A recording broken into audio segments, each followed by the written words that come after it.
This is to continue my demo of how I use my acrylic markers. These are my older drawings. I did this in 2025.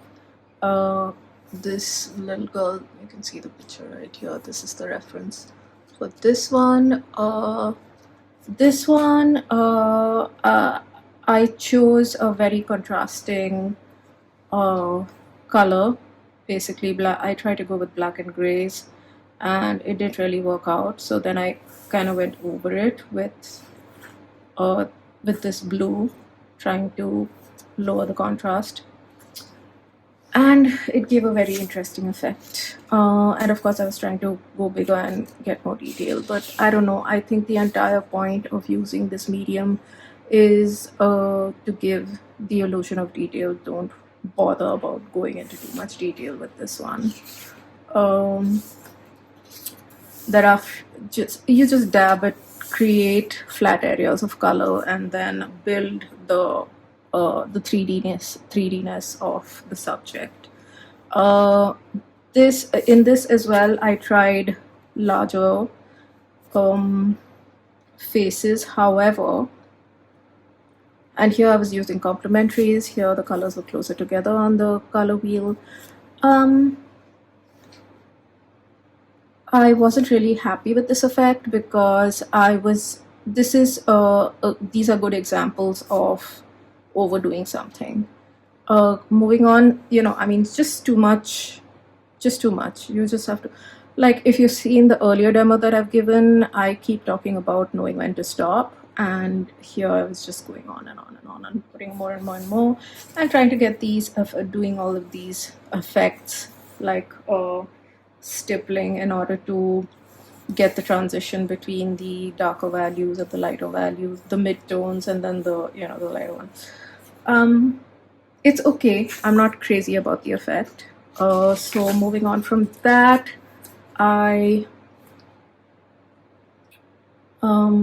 decided to be more minimal in my approach, and that kind of worked out much better. This wasn't a very good reference, and that's another thing. You have to choose a photograph which has a good amount of shadow in it so that you get depth. And I've put the references that I've used from Pinterest on the side over here. You can see that it's sort of a minimal approach. I've just put on some dab areas of color. I've been very minimal with it. I haven't overdone it.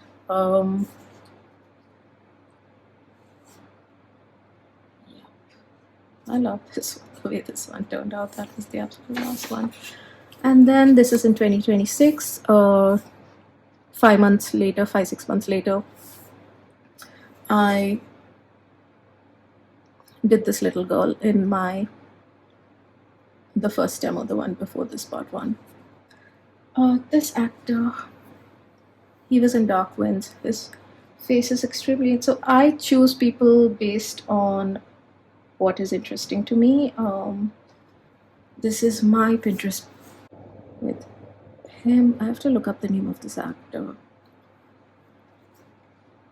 Okay, I'll find out his name, and I've forgotten the name of this actor, so I'm gonna just put his name there, and let's start.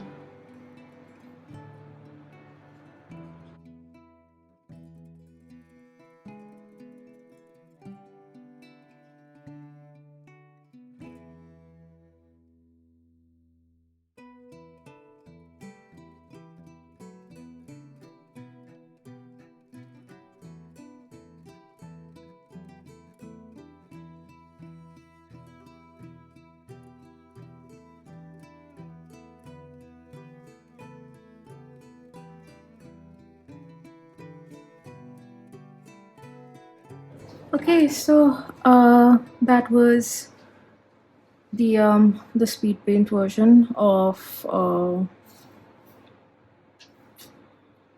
I mean, when you choose a subject, I really recommend doing all variety of faces. Don't just stick to pretty girls, because I know how tempting it is.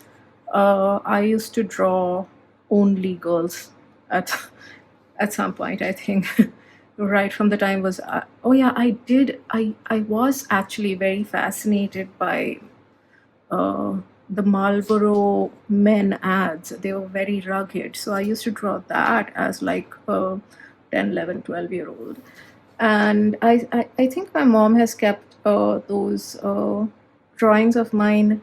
And I kind of moved on from that. And after a point, I was just drawing girls well into my 20s. And then I got over that. And I realized I need to try different kinds of faces.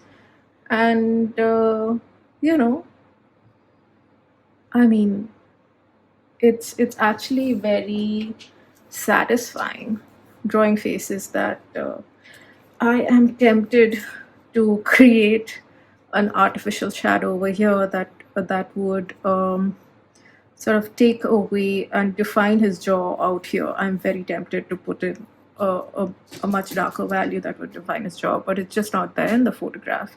And I'm going to, instead of adding yet another value, how many colors have I used? I've used 4. And I would recommend keeping it down to 4. I think I used 4 for this as well, and that seems to be the ideal amount. I'm going to resist putting like a dark purple or a darker purple or a darker blue over here. There is absolutely no need. It'll actually, learn from my mistakes. But then, you should try it yourself before you listen to any of my advice, and then land up at your own conclusion. So tempting to just sharpen the line over here, the corner of the lip. I'm not going to touch it. I'm just going to leave it like this and keep the effect minimal. And I just have to fight it, because I do have a tendency to overpaint. And I found that in a lot of my artworks. I have a tendency to keep going over it. And finally, it loses that spontaneity. You have to know when to let go. Thanks for watching. I will finish, or maybe in this video itself, I might finish these 2 faces. Looking forward to that. Thanks for watching.